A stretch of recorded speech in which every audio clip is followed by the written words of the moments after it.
Boa noite a todos. Todos sejam bem-vindos à nossa casa espírita. E todos que aqui estão, com certeza, veio buscar algo. A paz interior, a força e principalmente a certeza que vamos sair melhores de quando aqui chegaram. Então, para esse momento, a gente pede que feche levemente os nossos olhos, mantenha-se concentrado. E com certeza, a partir do momento que adentraram aqui na casa, cada um já está recebendo aquilo que precisa. Principalmente aquela paz interior, aquela sensação que voltará para o seu lar bem melhor de quando aqui chegou. Então, vamos esquecer os problemas lá fora, vamos nos concentrar, ficar atentos à nossa palestra. Com certeza, sempre se aprende e é o momento certo para fazer aquela principal coisa, que é entrar em contato com o plano maior, através dos bons pensamentos, através daquela paz interior. E com certeza vocês terão aquele momento necessário para refletir o que pode ser feito para melhorar. Então, que Deus abençoe a todos, muita paz e harmonia, e que assim seja.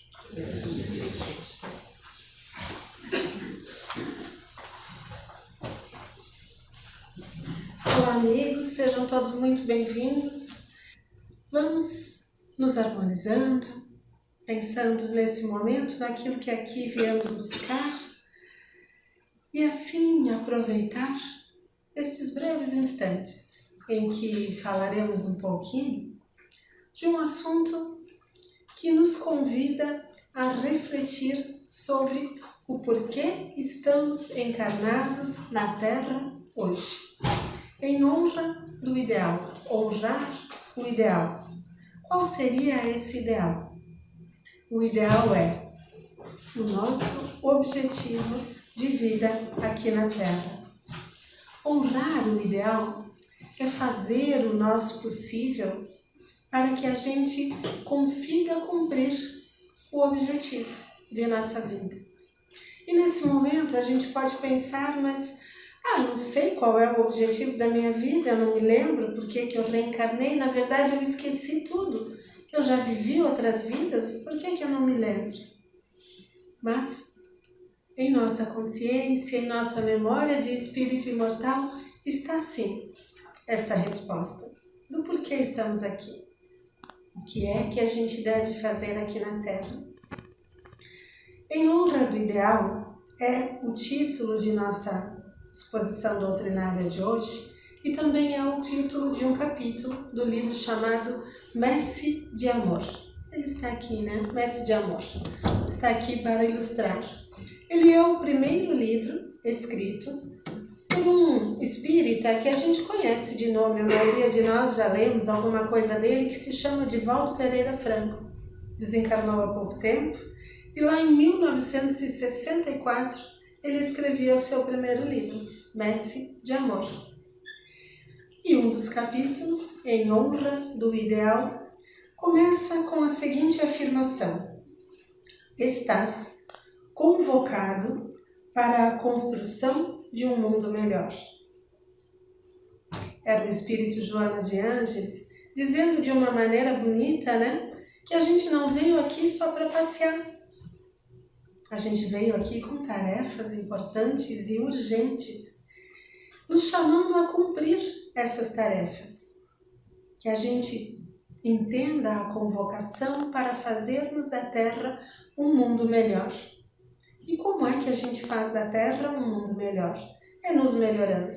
Cada pessoa se melhorando um pouco, se instruindo um pouco mais, todos juntos iremos obter como resultado a melhora da Terra, do nosso planeta.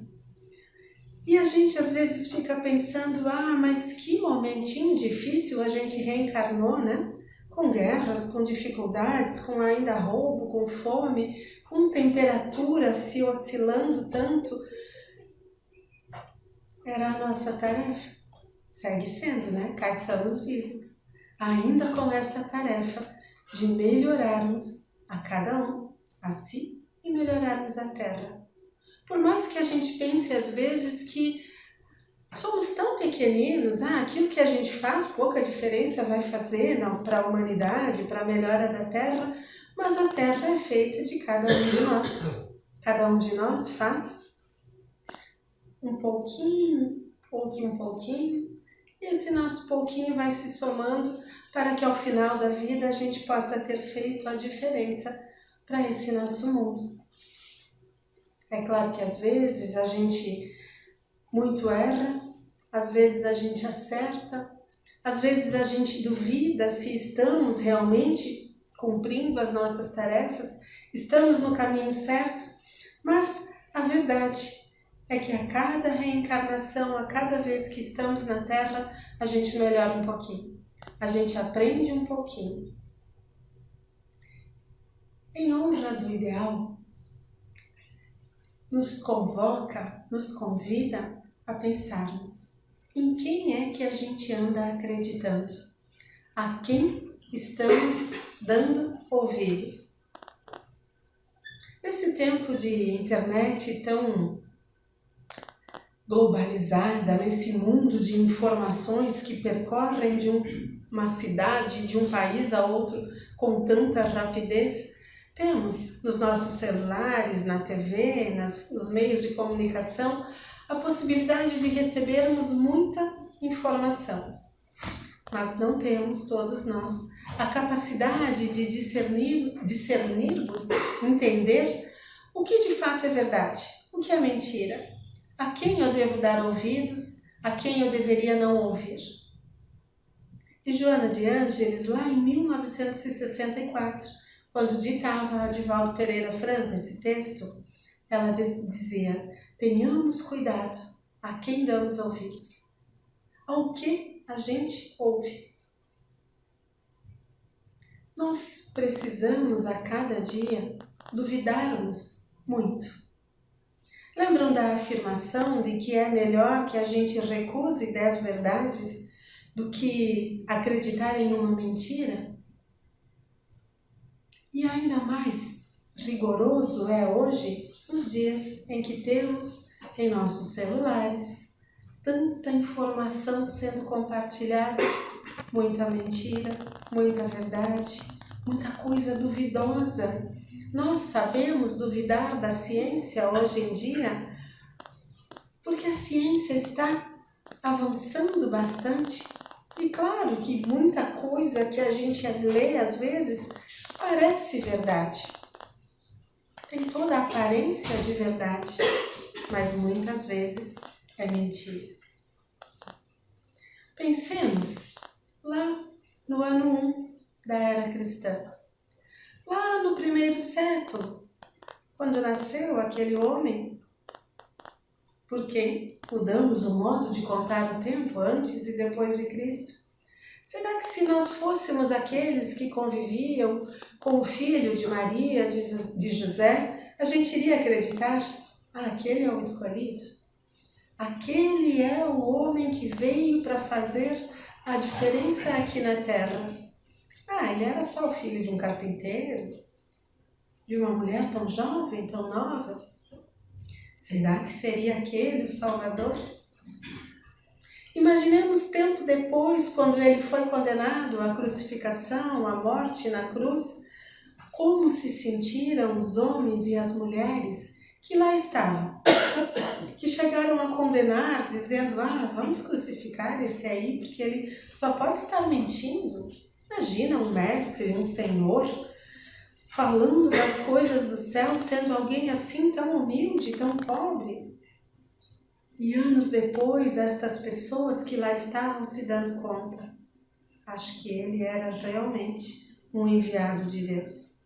Um enviado do Senhor com uma mensagem poderosa para mudar a terra, para ensinar às pessoas o caminho para a felicidade. Foi um grande equívoco, um grande engano, que anos depois as pessoas puderam se dar conta. Sim, o que ele falava era verdade. E nós hoje seguimos com inúmeros equívocos, mas precisamos também duvidar muito.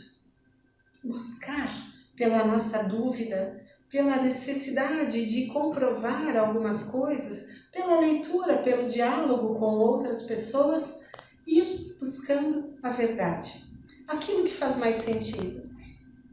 Sempre que algo não nos pareça fazer muito sentido, que a gente duvide, que a gente desacredite, que a gente converse, que a gente abra livros, que a gente procure se aquilo de fato é verdade. Porque somos todos nós responsáveis por todo o mal gerado pelos nossos atos. Somos todos responsáveis pelas falsas informações que a gente siga compartilhando ou por aquilo que a gente acredite e que está errado e que vai causar mal a nós ou a nossa família ou a quem caminha conosco aqui nessa jornada. É preciso que a gente acredite duvidando, que a gente faça esforço para escolher em quem acreditar. Pois nem todos também que estão à nossa volta e que nos dão conselhos, recomendações, de fato, sabem qual é a melhor solução para o nosso problema, para a nossa dificuldade. Todos nós somos aqueles que ainda muito erramos, que ainda precisamos aprender muito e é por isso que aqui estamos, aqui na Terra, encarnados. Não fosse assim, a gente já era anjo, já era santo, já era um espírito evoluído e quem sabe não estaríamos aqui na Terra no ano de 2025 passando por tudo que estamos passando. Somos ainda aqueles adoentados do corpo, da alma, buscando a nossa cura, a nossa melhora, entendermos melhor as coisas de Deus. A mensagem daquele homem, daquele mestre, a quem chamamos de nosso Salvador, de nosso guia, de modelo, que foi tão simples como a sua mensagem de amor. Ainda segue. 2025 é a nossa data, sem ser bem compreendida. Há quantos anos os homens buscam entender melhor como se amar, como não se odiar, como não fazer guerra para obter paz, como fazer com que todos se tratem bem. Não é tarefa fácil e seguirá não sendo fácil, quem sabe, em nossa próxima reencarnação. Quem sabe a gente volta aqui à Terra e ainda estaremos com a mesma tarefa. Como é que a gente ama a todos? Como é que a gente trata o próximo como a gente gostaria que o próximo nos tratasse? Como é que a gente coloca as coisas de Deus em primeiro lugar? Como é que a gente respeita a terra, os homens, os animais, as plantas?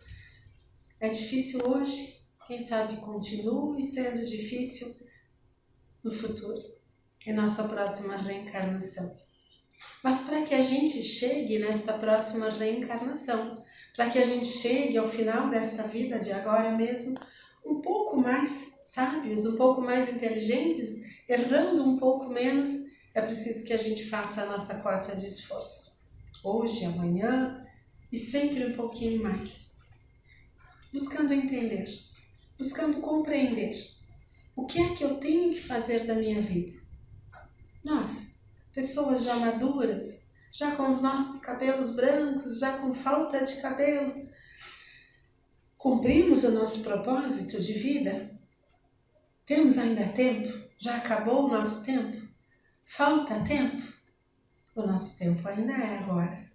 Até o nosso último dia de vida será ainda o nosso tempo. Alguns de nós dizemos de vez em quando a frase: no meu tempo eu fazia. O nosso tempo é agora. Nosso tempo não acabou, o tempo de nossos pais, de nossos avós, ainda é agora, eles estão vivos. Estão aqui, ainda é o tempo deles, como é o tempo das crianças, dos jovens. O nosso tempo é enquanto estamos encarnados. Enquanto aqui estamos, precisamos fazer o esforço possível para atingirmos o objetivo de nossa vida. E mesmo que a gente não saiba exatamente a quem a gente tem que perdoar ou o que a gente tem que fazer ou parar de fazer, quando a gente avalia com serenidade, a gente consegue perceber melhores caminhos para fazer ou parar de fazer algo. Um jeito fácil para tomarmos decisões é imaginar que a gente, quando tem uma dúvida, possa perguntá-la a Jesus. Imagine, uma dúvida qualquer. A gente dizendo: Jesus, mestre querido, como é que eu devo agir perante essa dificuldade? Será que eu deveria fazer tal coisa ou não deveria fazer? E aí a gente faz uma prece, cala, fica em silêncio, buscando também ouvir a resposta. Seja ela de Jesus, do anjo da guarda, de um espírito amigo ou de um encarnado que venha até nós, às vezes, nos ajudar com essa resposta. E imaginemos em algumas das nossas decisões, se Jesus ia dizer, quando a gente questionasse a ele: Gionara, tu agiu bem, foi bem isso, o que tu fez é o que eu iria recomendar que tu fizesse. Será que Jesus diria algo assim para nós? Ou ele diria: amar ao próximo como eu recomendei que você se amasse? Ou ele diria: meus seguidores serão conhecidos por muitos se amarem. É assim que tu está agindo? Se está agindo, está correto. Provavelmente não conseguiríamos ouvir elogios do Mestre direcionados a nós, ou em resposta ao nosso questionamento, porque temos a certeza que podemos agir melhor, podemos melhorar, podemos fazer as coisas um pouquinho melhores do que estamos fazendo hoje. Afinal, aqui estamos, encarnados. Caso não houvesse mais nada para a gente fazer, onde é que a gente estaria? Mortos, desencarnados. Passaríamos dessa para a próxima vida. Acabou a tarefa, acabou a vida. Enquanto cá estamos, temos ainda tempo de mudarmos, de melhorarmos, de fazermos as coisas um pouquinho melhor. Mas é difícil. Seguirá sendo difícil por um longo tempo. Mas a gente precisa decidir ir fazendo o nosso pouquinho, um pouquinho a cada dia, o pouquinho possível. É claro que, na maior parte dos dias, a gente gostaria de fazer só aquilo que é fácil, só aquilo que é bom. Assim como a gente gosta de comer bem, se divertir, fazer compras. Mas às vezes é preciso que a gente coma menos, quando a gente está de dieta, quando está com um problema, quando temos que cuidar melhor da saúde ou adoentados estamos. Às vezes a gente faz algum sacrifício e a gente consegue. Nem todos os dias são dias de sacrifício. Assim, um dos convites que Joana de Ângeles registrou no capítulo Honrar o Ideal, em honra do ideal, foi que a gente se cale quando a nossa crítica não fosse ser construtiva. Quando a gente só quisesse apontar o dedo para o outro, dizendo: viu, te falei, não era para ter feito isso. Mas é muito melhor a gente dar um conselho útil, ou às vezes dizer: eu te entendo, eu te perdoo porque eu sei que o teu erro também poderia ter sido cometido por mim. Quem aqui nunca cometeu erros? Quem aqui nunca errou? Erramos e seguiremos errando até o final de nossa vida, em alguns dias, em outros não. E enquanto cá estamos, somos todos suscetíveis ao erro, ao equívoco. Mas também precisamos entender que todos esses que estão aqui encarnados entre nós também são pessoas que erraram e que vão errar de vez em quando. E nem por isso a gente precisa virar inimigo. A gente precisa entender. Todos nós erramos, erraremos. E o fato de conjugar o verbo errar não nos faz inimigos uns dos outros. Afinal, a tarefa é fazer ao outro aquilo que a gente gostaria que o outro nos fizesse. Nos perdoasse, nos entendesse, nos aceitasse, nos ajudasse a ver o nosso equívoco de quando em quando. Não o tempo todo, né? O tempo todo a gente não ia aguentar. Que alguém vivesse nos dizendo, errou, olha, errou de novo, errou mais uma vez, um pouquinho por vez. Um erro de cada vez, um apontamento de cada vez a gente aguenta. Assim, quando precisamos ter mais discernimento, perceber o que é que estamos fazendo de errado, que a gente ore a Deus pedindo forças, pedindo discernimento, pedindo entendimento, para que a gente possa errar menos, acertar mais, atingir o objetivo, cumprir a nossa tarefa. E Deus sempre irá nos auxiliar. Quando o nosso pedido tenha um bom objetivo, quando aquilo que a gente deseja fazer pode gerar um bom resultado, é certo que os bons espíritos estarão dispostos a nos ajudar. O nosso bom anjo da guarda, o espírito familiar, estará ali disposto a nos auxiliar para que o resultado seja alcançado. Assim também pedimos a Deus, podemos pedir a Deus, para que quando estejamos equivocados, quando as nossas ações não gerem um bom resultado, que a gente veja, que a gente perceba, que a gente entenda, para que a gente não erre tanto, para que a gente não faça aquilo que não deve ser feito, para que a gente consiga honrar o nosso ideal de vida.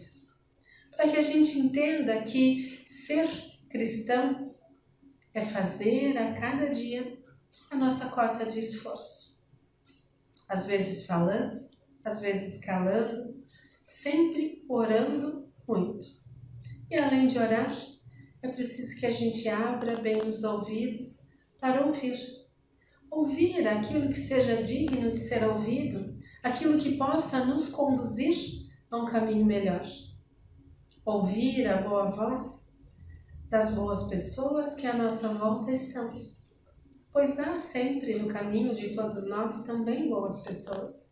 Por mais que a gente fique julgando que as pessoas não são boas, sempre há alguém a quem a gente possa dar ouvidos, a quem a gente possa escolher, entender, auxiliar, pois ali está conosco, numa tarefa, numa jornada parecida com a nossa, com um objetivo semelhante ao nosso, buscando também a sua melhora. E lembrando do discernimento, do dar ouvido a quem merece ouvir. E como a gente pode saber, eu tenho que ouvir esse ou eu tenho que ouvir aquele? Isso é verdade, isso é mentira? Às vezes a gente não vai saber. Por isso que a gente vai seguir errando, acertando, porque cá estamos na condição de aprendizes. Mas, com oração, com esforço, com boa vontade, a gente vai conseguir acertar mais do que errar. Entender mais do que ter equívocos. Às vezes será preciso abrir um livro, conversar com alguém mais instruído, buscar de fato onde está a mensagem de Jesus, entender se o mestre de fato disse assim ou disse diferente, ou se quem me explicou de uma forma equivocada, não entendeu muito bem a mensagem, mas para que a gente entenda é preciso ter boa vontade, ir atrás, buscar onde está a boa informação e não acreditar em tudo que nos pareça duvidoso. Esta é a mensagem de hoje, que a gente honre o nosso ideal.